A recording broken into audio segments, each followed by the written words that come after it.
예, 안녕하십니까. 신용카드업을 맡은 연구소 신석영 수석입니다. 제가 작년에 여기 오신 분들도 얼굴이 잘 기억나는데, 작년에 카드업 전망 말씀드리면서 요즘 날씨와 같이 좀 이제 업권이 굉장히 좋았다가 약간 봄날이었다가 이제 슬슬 가을로 가는 것 같다, 그 메시지를 드렸던 것 같은데, 좀 안타깝게도 요즘 뭐 조달 비용 이슈라든지 여러 이슈 때문에 그렇게 작년에 말씀드렸던 게 어느 정도 좀 실현되는 것 같아서 한편으로 기쁘기도 하고 한편으로 좀 죄송스러운 마음이기도 합니다. 그래서 오늘 오면서 내년도 카드업 전망에 대해서는 짧게 어떻게 말씀을 드려야 될까 좀 생각을 해봤는데요. 두 가지인 것 같아요. 아마 지금 특히 카드업 하시는 분들은 많이 겪으실 것 같은데, 이 카드업에 지금 특히 조달 비용을 중심으로 한 그런 좀 비우호적인 경영 환경이 언제까지 지속될 것인가? 특히 이제 수익성 관리 측면에서 아마 고민을 많이 하실 것 같은데, 이 수익성에 관한 이슈가 언제까지 이어질 것인가, 그 타임에 대한 거랑, 두 번째로는 그러면 약간 보릿고개 넘기듯이 이게 다시 업황이 좀 회복될 때까지 카드업은 무엇을 해야 되는가에 대해서, 이 두 가지에 대해서 좀 중점적으로 올해는 그 두 가지 키워드로 말씀을 드리고자 합니다. 네, 이제 올해랑 내년치에 대한 성장성과 수익성을 좀 요약해서 말씀을 드리면, 요 지금 이 그림이 이제 한 5년 정도 되는 시점의 그 변화를 보여주고 있습니다. 일단 성장성 같은 경우는 앞서 말씀드렸던 것처럼 신용 판매가 거의 설명을 하는 부분이 있고요. 신용 판매 같은 경우는 결국 명목 소비하고 직결이 되기 때문에 인플레이션과 실질 소비율, 그 중에서 인플레이션이 굉장히 중요하게 영향을 미치는 분야입니다. 그리고 ROE 이 수익성 같은 경우는 저희가 업권에서는 사실 신용 판매보다는 뭐 현금 서비스나 카드론 같은 그 금융 서비스, 대출 서비스에서 수익 대부분이 들어오기 때문에 정부 규제 그리고 금리가 사실상 이 그 수익성을 결정짓게 됩니다. 그래서 이 장기 이렇게 트렌드를 쭉 보시면은 이제 19년에서 20년 그리고 21년에 썩 좋진 않았지만, 오히려 카드업 같은 경우는 코로나 시기에 굉장히 좋은 나날을 보냈다, 그렇게 기억을 해볼 수 있을 것 같습니다. 아무래도 금리가 낮다 보니까 수익성도 굉장히 높았고요. 거기다가 뭐 코로나 펜트업 효과라든지, 그리고 돈이 굉장히 많이 풀리면서 소비도 늘어나고, 그리고 뭐 최근에 그리고 최근까지는 오히려 또 인플레이션이 올라가면서 어떤 명목 지출이 올라가면서 상당히 좀 좋은 시기를 보냈던 것 같습니다. 근데 이제 올해랑 내년을 살펴보면은 이게 굉장히 이제 좀 안 좋은 쪽으로, 어떻게 보면 사실 코로나 이전으로 좀 회귀하는 그런 양상을 보여주고 있는데요. 가장 큰 이유는 이제 수익성에 있어서는 비용 측면입니다. 저희가 사실 뭐 영업적 분야에 있어서는 여전히 견조한 성장세를 보이고 있지만, 중요한 것은 이제 비용을 적용하는 순간 완전히 이제 업권의 스토리가 완전히 바뀌어버리는 지금 상황을 보여주고 있습니다. 그래서 올해도 그렇지만 내년에도 여전히 사실 업권에서 굉장히 중요한 것은 이 비용 이슈, 충당금 관리와 그리고 조달 비용에 관한 이슈를 어떤 식으로 관리하고 지켜봐야 하는지, 이게 굉장히 중요한 이슈가 될 거라고 생각을 하고 있습니다. 네, 그래서 앞서 말씀드렸던 것들을 이제 경영 환경 측면에서 하나 좀 굵직굵직하게 말씀을 드리면, 내년도에는 이제 그러니까 경영 환경은 여전히 좋지 않지만, 그리고 약간 그래도 기회 요소라고 한다면 상대적으로 새로운 수익원을 발굴하기 위한 환경이나 움직임은 좀 더 가속화될 것이다로 생각을 하고 있습니다. 뭐 사실 카드업계가 비용 이슈 때문에 굉장히 여러 가지 뭐 우려를 낳고 있고 내부적으로 고민을 많이 하실 것 같고요. 그래서 그 위기 상황에 있어서 어떤 식으로 감내하고 관리를 하느냐가 한 가지가 있고, 두 번째로는 이걸 감내하면서 우리가 또 약간 다시 봄이 올 때까지 어떤 식으로 새로운 것들을 해볼 수 있겠느냐, 이 두 가지가 굉장히 중요할 것 같습니다. 우선 내년 경영 환경에 대해서 말씀을 드리면, 이 신용 판매에 굉장히 중요하게 영향을 미치는 명목 소비 같은 경우는 실질 소비는 여전히 견조하게 좀 살아날 것 같지만, 인플레이션이 좀 완화되면서 결국 이제 최종 그 명목 지출액 같은 경우는 좀 둔화될 거로 예상을 하고 있고요. 그래서 양적 성장은 카드업 좀 둔화되지 않을까 그렇게 보고 있습니다. 금리 환경 같은 경우는 지금 뭐 고금리 기조가 이어지고 있는데, 확실히 내년 상반기까지는 이런 기조가 이어지고 상황에 따라서 하반기에 금리가 약간 소폭 뭐 인하되거나 약간 둔화되는 정도로 이어질 것 같습니다. 그리고 이미 뭐 건전성 관리 같은 경우는 굉장히 저희 하나카드를 비롯해서 업계가 지금 굉장히 타이트하게 관리를 하고 있지만, 이 관리해야 되는 그 압력이 내년에도 계속 이어질 것 같습니다. 특히 정부의 어떤 직간접적인 푸시가 이어지고 있는 걸로 알고 있고요. 그래서 충당금 이슈라든지 이런 것도 계속 관리가 필요할 것 같고, 다만 이제 좀 기회 요소라고 한다면 그리고 좀 이제 위험 요소로도 볼 수 있을 것 같은데, 최근에 이제 올해나 내년만의 이슈는 아니었습니다만 최근에 이제 빅테크들도 신규 수익원 발굴, 특히 안정적인 수익원 발굴이 굉장히 중요해지면서 그 카드업으로 진출하는 움직임이 계속 이어지고 있습니다. 원래 작년에도 사실 얘기가 많이 나왔던 부분인데 여전히 이제 카카오를 중심으로 해서 여전업에 굉장히 들어가고 싶고, 그리고 여전업에서 하고 싶은 건 사실 이제 뭐 카드론이나 현금 서비스 같은 좀 수익원을 발굴하고 싶다, 그런 메시지를 계속 내보내고 있습니다. 그래서 이 내년도 전망을 살펴보면은 이런 환경을 봤을 때 이 세 가지 같은 경우는 이제 저희가 업권에서 좀 관리를 해야 되는, 리스크 관리를 해야 되는 그런 방향성이라고 생각이 되고요. 그렇다면 우리가 이제 관리를 하는 동시에 어디서 새로운 수익원을 발굴할 것인가를 생각을 해보면 이제 뒤에서 자세히 말씀드리겠습니다만, 하나는 이제 데이터를 좀 더 단순히 신사업에서 측면을 접근하는 게 아니라 돈 되는 쪽으로 고민을 해보자, 게 한 가지 있고요. 두 번째로는 최근 이제 다른 경쟁사들이 움직임을 보이고 있는데 또 동남아 쪽 진출을 고민해볼 필요가 있다. 그렇게 두 가지를 크게 말씀드릴 수 있을 것 같습니다. 네, 그래서 내년 전망 같은 규제 같은 경우도 크게 보면은 본업에 관한 어떤 관리 이슈가 이제 두 가지가 있습니다. 여신 건전성을 강화해야 되는 부분, 그리고 이제 내년도 이제 대환 대출이 뭐 지금도 이어지고 있지만 내년에 또 이제 본격화되면서 어떤 카드론에 대한 어떤 수요를 좀 줄이는 그런 가능성이 있을 것 같고요. 다만 뭐 정부에서도 사실 올 초에 계속 얘기가 나왔던 게 여전업도 새로운 이제 사업을 할 수 있도록 좀 더 규제를 개선하겠다, 이런 메시지는 계속 내고 있습니다. 다만 이제 좀 환경이 여러 가지 바뀌면서 연초만큼 그렇게 뭐 적극적인 메시지를 보내고 있지는 않지만 상황에 따라서 언제든지 다시 이제 카드업계의 어떤 뭐 새로운 이제 비즈니스 쪽에 좀 환경이 변할 수 있다. 그걸 저희가 계속 좀 주목해서 볼 필요가 있다고 생각하고 있습니다. 그리고 뭐 금융위원회를 비롯해서 당국에서도 여전사가 좀 이제 해외로 좀 더 적극적으로 나가도록 지원을 하겠다, 이런 메시지를 보내고 있습니다. 위에 두 가지 같은 경우는 저희가 업권에서 관리를 해야 되는 그런 규제와 관련된 내용이고요. 아래 두 가지 같은 경우는 우리가 새로운 것을 했을 때 검토해 볼 수 있는 좀 긍정적인 정부 규제 환경으로 볼 수 있을 것 같습니다. 다음으로는 이제 크게 흐름을 말씀드렸고, 세부적으로 뭐 성장성이라든지 수익성이라든지 주요 이슈에 대해서 좀 더 자세하게 설명을 드리겠습니다. 첫 번째로는 이제 성장성인데요. 앞서 말씀드렸던 것처럼 사실 이 카드 업계에서 사실 제일 중요한 성장성만 놓고 보면 사실 신용판매입니다. 신용판매랑 체크카드 이용액을 합치면 거의 90% 정도가 되니까 사실상 이 두 가지가 그 업계의 성장성을 결정짓는 분야로 볼 수 있고, 그리고 이 신용판매랑 체크카드 같은 경우는 명목 결제로 이루어지다 보니 인플레이션과 실질 소비로 거의 설명이 될 것 같습니다. 그래서 일단 내년도 저희 이제 연구소 전망을 살펴보면 인플레이션 같은 경우는 뭐 내년에도 좀 높은 편이지만 2% 중반 정도로 예상이 되고요. 다만 이제 올해가 좀 이제 여전히 높았기 때문에 좀 뭐 기저효과 느낌으로 좀 이제 완화되는 것처럼 그런 느낌이 있습니다. 그래서 올해보다는 내년에 인플레이션이 낮아질 것이고, 그로 인해서 신용판매 명목 지출도 좀 둔화될 것이고, 그래서 카드 이용액도 좀 약간 둔화될 가능성이 있다, 그렇게 보고 있습니다. 실질 소비 같은 경우는 개선되지만 뭐 올해하고 거의 비슷한 수준에서 보합세나 뭐 약간 소폭 증가하는 정도로 꼭 나타날 것 같고요. 그리고 저희 이제 수익성을 설명하는 금융 서비스 같은 경우는 금리가 이제 하반기에 내려갈 가능성도 있지만 최근에 또 불확실성이 굉장히 가중되면서 사실 좀 조심스럽게 진단할 필요가 있을 것 같고요. 그리고 금리가 내려가더라도 뭐 갑작스럽게 빠르게 내려가기보다는 굉장히 천천히 내려갈 것으로 예상되기 때문에 이 역시 금리가 내려가는 게 업계 뭐 성장성이나 수익성에 미치는 영향력은 그렇게 크지 않을 가능성이 높다고 판단이 됩니다.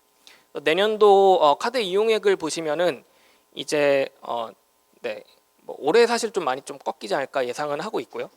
뭐 여전히 좀 뭐 나쁜 수치는 아니라고 생각합니다. 과거에 이제 코로나 때 워낙 이제 돈이 많이 풀리면서 좀 지나치게 올라간 부분이 있기 때문에 약간 이제 코로나 이전 상황으로 좀 다시 수렴하는, 회귀하는 양상으로 가지 않을까, 그렇게 보고 있습니다. 네, 요건 이제 앞서 말씀드렸던 거시지표와 관련된 참고 자료고요.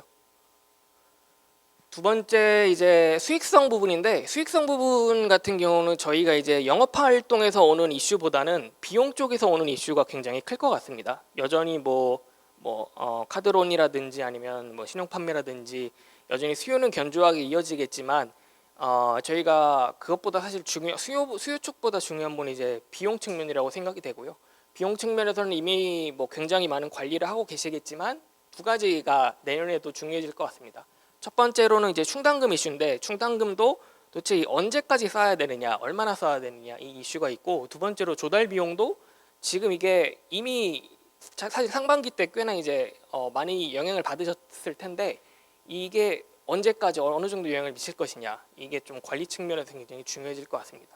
우선 대손 충당금 같은 경우는 최근에 이제 그 연체율이 좀 오르면서 업계가 좀 빠르게 대응하고 있지만, 지금 앞으로도 좀 뒤에서 말씀드리겠습니다만 이제 대손 충당금도 내년에도 계속 조금씩 더 쌓을 수밖에 없는 환경으로 가지 않을까 싶고요. 그리고 조달 비용에 영향을 미치는 여전체 금리가 이제 사실 올 1분기에 좀 완화가 됐다가 지금 한 6월 기점으로 다시 올라가고 있습니다. 그래서 이 부분도 사실 저희에겐 그렇게 내년에 우호적인 환경은 아닐 것 같고요.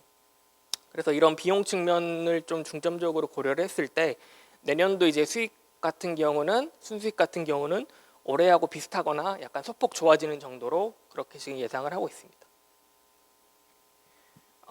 다음으로는 이제 사실 가장 중요한 이슈 중에 하나가 이 조달 비용에 관한 이슈고, 앞서 말씀드렸던 것처럼 도대체 언제까지 힘들 것인가에 관한 좀 생각을 해봤는데요. 크게 말씀드리면은 일단 올해 하반기하고 내년 상반기가 가장 힘들지 않을까 싶습니다.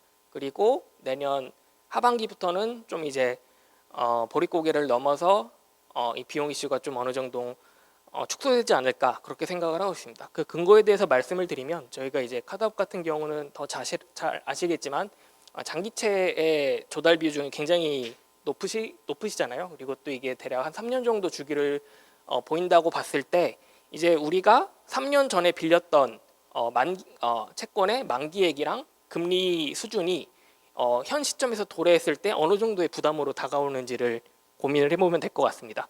그래서 이제 만기액이랑 저는 이제 금리 갭이라는 걸로 정의를 했는데, 과거 3년 전에 대략 조달했던 금리랑 현재 우리가 상환해야 되는 금리의 그 갭이 어느 정도인지 두 가지를 고려를 하면은 우리가 이제 앞으로 어느 정도 조달 비용을 좀 감내해야 되는지 생각을 해볼 수 있을 것 같습니다. 이걸 봤을 때 이제 한 3년 전쯤에 이제 금리가 막 내려갔을 때 업계에서 이제 뭐 저금리니까 이제 조달 비용을 많이 장기 차입으로 많이 빌려놓은 상황이었고, 이게 슬슬 이제 돌아오는 상황인데, 금리도 마찬가지로 지금 그래서 금리 배기 갭이 올해 하반기랑 내년 상반기가 굉장히 높은 상황으로 유지가 될 것 같습니다. 만기액도 많고 금리 갭도 높다 보니까 올해 하반기와 내년 상반기까지는 이 갭 비용에 의한 부담이 꽤 크게 이어지지 않을까 싶고요. 다만 이제 저희 연구소에서 예상하듯이 내년 하반기부터는 좀 금리가 완화되고 내려가고, 그리고 이제 돌아오는 만기액도 조금 내려가면서 이 부담이 좀 내려가지 않을까 싶습니다. 그래서 특히 이제 올해 하반기와 상반기가 피크고, 이제 그 내년 하반기부터는 좀 정점을 지나서 완화되지 않을까 그렇게 예상을 하고 있습니다. 다음으로 건전성에 관한 부분은 이 부분은 사실 저희 업권이 특히 이제 다른 업권에 비해서 건전성에 대한 부분을 훨씬 더 관리를 잘 하시고 있다라는 생각이 듭니다. 저희 하나카드를 비롯해서 특히 그 건전성 관리는 굉장히 안정적으로 하고 계시고, 그리고 특히 이 대손 충당금도 계속 이렇게 쌓고 있기 때문에 이게 저희가 비용 수익성을 내려놓은 상황에서 건전성까지 안 좋으면 사실 정말 상황이 안 좋은 거잖아요. 근데 그 정도로 상황을 보고 있지는 않고 관리하는 만큼 좀 안정적으로 유지되고 있고, 내년에도 크게 그렇게까지 건전성에 대한 이슈가 많지는 않겠다라는 생각이 듭니다. 다만 지금 연체율이 올라간다든지 특히 정부에서 굉장히 이 여전업에 대한 그 건전성 관리를 좀 주시하고 있다 보니까 내년에도 어쩔 수 없이 관리는 해야 될 것이다. 관리는 해야 되고, 이로 인해서 그 수익성이 내려가는 만큼 건전성은 좀 안정적으로 관리되는 부분이 있지 않을까 싶습니다. 최근에 이제 연체율이 그 1분기부터 좀 오르고 있는데 아직까지 그렇게까지 위협적인 수준이라고 보기는 어렵지만 최근 6월달 자료를 좀 뜯어보니까 3개월이랑 6개월 이상 연체율이 좀 오르고 있더라고요. 그래서 이 연체율에 대한 그 모니터링도 좀 강화될 필요가 있을 것 같고, 그리고 충당금 역시 이 지표를 보면은 지금 저희가 많이 쌓고 있지만 올해 하반기랑 내년에 상반기 정도까지는 계속 관리가 필요하지 않을까 싶습니다. 저희 이제 카드업 같은 경우는 코로나 시점에 건전성을 굉장히 좀 안정적으로 관리한 측면이 있습니다.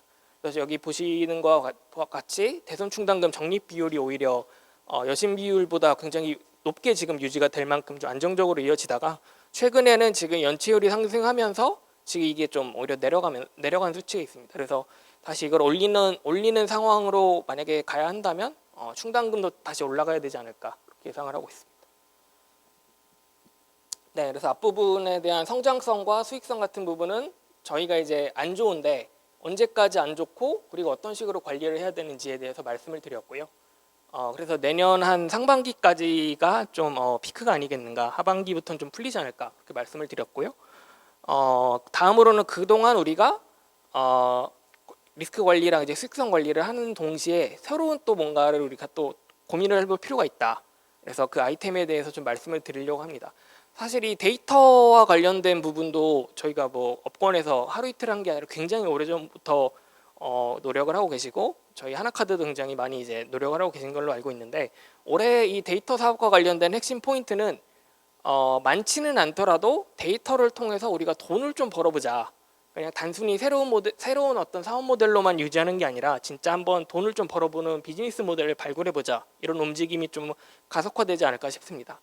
뭐 이건 여기서 사실 금융거래 데이터에서 저희가 대부분 카드사가 수익은 뭐 얻지 못하고 있지만 이런 식으로 지금 카드사들이 데이터를 직접 판매해 보려는 시도는 뭐 작년도 그렇고 올해도 그렇고 굉장히 빠르게 높아지고 있습니다. 그리고 굉장히 중요한 포인트 중에 하나는 우리가 카드 데이터가 굉장히 가치가 있다고 하는데 이 가치 있는 카드 데이터를 어떤 식으로 판매하고 응용해서 수익 매출을 벌어낼 수 있는가에 대한 고민이 많이 이루어지고 있습니다. 예를 들어서 이제 제가 생각하는 부분이 말씀드렸던 부분이 이제 데이터 상품화 부분이고요. 사실 카드 데이터를 통해서 할 수 있는 사업화가 제가 볼 때 한 3가지 방향성이 있습니다. 첫 번째로는 그냥 단순히 저희가 갖고 있었던 어떤 서비스에 대한 그 고도화를 위해서 데이터를 좀 덧붙이는 부분이 있고, 두 번째로는 뭐 BNPL이라든지 어떤 기존의 카드 상품과 데이터를 연계하는 부분이 있고, 마지막으로는 실제 데이터를 좀 고도화해서 판매해서 매출화하는 그런 상품화 부분이 있는데, 내년에는 이제 이 두 가지보다는 상품화 부분으로 많이 가지 않을까. 기존에 좀 두 가지에 좀 집중된 부분이 있었는데 데이터 상품화로 가지 않을까가 이제 좀 핵심 포인트고요. 이 데이터 상품화라는 것은 또 최근에 그 주요 카드사들의 움직임을 보면은 두 가지로 구분을 해볼 수 있습니다. 첫 번째로는 카드 데이터만 가지고는 판매하는데 좀 제약이 있으니까 카드 데이터랑 다른 데이터, 예를 들어 뭐 유통이라든지 뭐 통신이라든지 다른 이종업체 데이터와 카드 데이터를 붙여가지고 카드 데이터의 가치를 올리자. 그리고 이 올라간 가치를 좀 이렇게 기업 중심으로 판매를 하자라는 움직임이 나타나고 있습니다. 이런 부분 데이터 판매를 굉장히 잘하는 회사들이 신한카드랑 그리고 현대카드가 있습니다. 현대카드 같은 경우는 지금 이 데이터 얼라이언스와 관련해서 한 20개 정도 업체와 제휴를 맺어서 지금 이 카드 데이터에 대한 어떤 가치를 계속 그 업그레이드를 하고 있고요. 신한카드 같은 경우도 유사하게 진행을 하면서 이제 21년과 22년 이제 각각 이 카드 데이터 상품화를 통해서 100억 정도 그 매출을 지금 일으키고 있습니다. 물론 이 100억이라는 게 이 업계에서는 절대 큰 수치는 아니지만 적어도 우리가 이제 데이터를 통해서 단순히 이런 신선업 연계가 아니라 매출을 좀 벌어보자라는 움직임이 가속화되고 있다라는 부분이 있고요. 그리고 이 데이터 상품화의 두 번째 측면은 최근에 이제 나타나고 있는 움직임인데, 데이터를 이제 어떤 매개로 해서 컨설팅을 좀 해보자 이런 움직임이 나타나고 있습니다. 이 얼마 전에 보니까 SK에서도 뭐 별도 그 컨설팅 펌을 오픈을 했더라고요. 런칭을 했더라고요. 이런 식으로 이제 단순히 기업들이 갖고 있었던 내부 리소스를 이제 외부에 좀 컨설팅으로 판매하는 움직임이 나타나고 있고, 카드사도 마찬가지인 것 같습니다. 이제 우리가 데이터를 갖고 있으니까 이거를 좀 도구화해가지고 약간 컨설팅 B2B 쪽으로 혹은 좀 넓게 보면 B2C까지 좀 컨설팅을 하는데 판매를 해보자로 움직임이 가고 있고, 이미 뭐 마스터카드라든지 비자카드 같은 글로벌 펌들은 이 컨설팅 분야가 굉장히 큽니다. 예를 들어서 마스터카드 같은 경우는 내부 컨설팅 인력만 한 1000명 정도가 넘고요. 저희하고는 물론 또 차이가 있으니까 단순 비교하기는 어렵지만, 최근에 이제 뭐 삼성이든 신한이든 별도 데이터 상표를 출시를 하고 이제 관련 이제 B2B나 B2C 컨설팅을 최근 좀 준비를 하고 있습니다. 그래서 내년에는 이 데이터와 관련된 좀 컨설팅 움직임이 많이 나타나지 않을까. 그리고 데이터를 좀 고도화해서 기업들 정부 부처에게 판매하는 움직임이 좀 나타나지 않을까 그렇게 생각이 듭니다. 두 번째 방향성은 해외 사업 강화입니다. 이 부분도 사실은 뭐 카드 업계에서 어제 오늘만의 일은 아니었겠지만 지금 업계에서 새로운 수익원 발굴에 대한 압력이 굉장히 올라가고 있고, 그리고 또 마침 그 2022년에 그 국내 카드사들의 해외 진출 성과가 굉장히 좋았습니다. 뭐 이 역시 그렇게까지 업권에서 큰 수치라고 보기는 어렵지만 이 증가율로만 보면 굉장히 좀 유의미한 성장세를 보이고 있습니다. 그래서 지금 주요 카드사들의 그 당기 순이익을 보시면은 21년도에는 50억 정도였는데 이제 22년에는 460억, 그러니까 거의 8배 이상 성장을 했고, 그리고 이게 동남아 시장을 중심으로 해서 빠르게 성장하고 있기 때문에 해외에서 좀 활로를 찾으려고 하는 그런 움직임이 내년에도 가속화되지 않을까, 본격화되지 않을까 그렇게 생각을 하고 있습니다. 그리고 마침 정부에서도 이 여전업의 해외 진출을 좀 적극 장려하고 있기 때문에 내년에 사실 활로 중에 하나는 데이터 사업과 별개로 이제 해외 진출 쪽, 그 해외 진출 중에서도 베트남이나 태국 이런 이제 동남아 쪽으로 많이 진출이 가속화되지 않을까 그렇게 생각이 들고요. 지금 움직임이 나오고 있는 부분은 주로 이제 이 국내 카드사들의 이 동남아 해외 진출을 보면은 카드론이라든지 아니면 뭐 오토파이낸스라든지 좀 수익성에 집중된 상대적으로 그렇게까지 그 규모가 크지 않은 사업 위주로 진출을 많이 했었는데, 최근에 나타나고 있는 움직임은 뭐 BC카드 같은 경우는 아예 현지의 그 결제 인프라를 폭넓게 확보를 하겠다, 좀 더 과감하고 장기적인 관점에서 투자를 많이 검토를 하고 있는 것 같습니다. 네, 그래서 뭐 여기 보시는 것과 같이 이미 사실은 국내 시장에 대한 어떤 포화 가능성, 포화 상황에 대해서 너무 이제 업계에서 인지를 하고 계시기 때문에 뭐 해외로 나가는 거에 대해서는 과거부터 관심이 많았지만 최근에 성과가 좋아지면서 내년에 좀 더 본격화되지 않을까 그렇게 예상을 하고 있습니다. 마지막으로는 이제 저희가 어떤 식으로 세부적으로 좀 내년 환경에 대해서 대응해 볼 수 있을까에 좀 몇 가지 아이템을 생각해 봤는데요. 일단 그 상품단에서 생각을 해보자면은 여전히 굉장히 중요하고, 그리고 또 저희가 또 놓칠 수 없는 포인트라고 생각합니다. 내년에 뭐 그 인플레이션 완화로 인해서 소비가 좀 명목 소비가 둔화될 거라고 예상은 되지만 계속 이어지고 있는 소비 트렌드라고 본다면 이제 소비 양극화가 내년에도 이어질 거라고 생각이 됩니다. 그래서 어정쩡한 쪽으로는 돈을 쓰지 않고 아주 비싸고 아주 퀄리티가 높은 쪽으로 소비를 하던가, 뭐 해외여행 같이, 아니면은 정말 가성비를 추구하는 그런 좀 이렇게 그 양극화된 소비가 내년에도 강화될 것으로 예상을 하고 있고요. 때문에 저희가 이제 카드 라인도 좀 고민을 해봐야 되는 게, 애매한 중간에 있는 카드사들, 중간에 있는 카드 상품이 이제 계속 이렇게 중도보다는 이게 좀 명확해지는 부분이 중요하다고 생각이 듭니다. 그러니까 소비자 입장에서 봤을 때 이 카드는 정말 가성비가 높은 어떤 가성비가 높은 카드야라는 인식을 주던가, 아니면 이 카드는 그 연회비도 굉장히 비싸고 뭐 사용처도 제한되지만 정말 가치 있는 데 쓸 수 있다, 뭐 호텔이라든지 해외여행이라든지, 그래서 내가 충분히 비싼 비용을 지불할 가치가 있다, 이런 식으로 아예 메시지를 명확하게 제시하는 것도 굉장히 중요하지 않을까 싶습니다. 그래서 가성비 상품 같은 경우는 이제 뭐 PLCC 중심으로 라인을 좀 하는 것도 방법일 것 같고요. 그리고 이 하이엔드 쪽 같은 경우는 뭐 해외여행이라든지 아니면 호텔이라든지 이런 쪽으로 좀 더 제휴나 이런 걸 확장하시는 것도 방법이 될 것 같습니다. 두 번째, 자금 조달 다변화 같은 경우는 좀 어떻게 보면 너무 당연한 이야기이기는 한데 지금 뭐 그리고 최근에 장기채에 대한 이제 그 비중도 좀 많이 줄어들었지만 여전히 이런 좀 장기채에 대한 관리를 좀 확대하고 그리고 이제 아까 보여드렸던 것 같이 시기별로 돌아오는 만기 채권에 대한 리스크를 점검할 필요가 있다고 생각이 듭니다. 그리고 이미 뭐 현금 서비스나 리볼빙처럼 좀 그 건전성과 직결되는 상품 같은 경우는 정부에서도 많이 메시지를 주고 있지만 네, 이 부분은 사실 뭐 계속 어쩔 수 없이 내년에도 검토와 관리가 불가피한 부분이 있다고 생각합니다. 그리고 이제 앞서 내년에 약간 새로운 활로에 대한 아이템이라고 말씀드렸던 부분을 다시 요약을 해드리면은 데이터 기반의 수익 모델, 그러니까 데이터 상품화에 대한 고민과 움직임이 굉장히 다양하게 나타날 것으로 예상을 하고 있고요. 그래서 사실 뭐 단순히 저희가 카드 데이터 경쟁력으로만 보자면 이게 크면 클수록 좋은 게 너무 당연한데 이게 그 데이터를 응용하는 측면으로 보자면은 데이터 규모가 좀 열세더라도 부족한 데이터를 통해서 어떻게 응용하고 좀 더 이제 컨설팅 아이템을 발굴하느냐로 갔을 때는 좀 다른 얘기가 될 수 있다고 생각하거든요.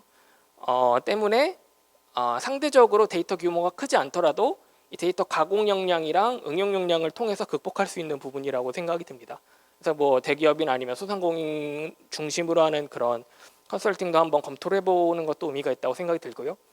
그리고 해외 시장 진출 같은 경우는 저희 같은 경우는 일단 일본 쪽에만 지금 법인이 약간 있고 지금 좀 그렇게까지 적극적인 매출이 일어나고 있지는 않는 걸로 알고 있는데 추가적으로 이제 그 동남아 쪽으로 진출을 검토하시는 것도 방안이 될 것 같습니다. 그리고 특히 베트남 같은 경우는 이제 뭐 BNPL이라든지 이쪽에 대한 성장성이 굉장히 높은 걸로 많이 얘기가 되고 있고요.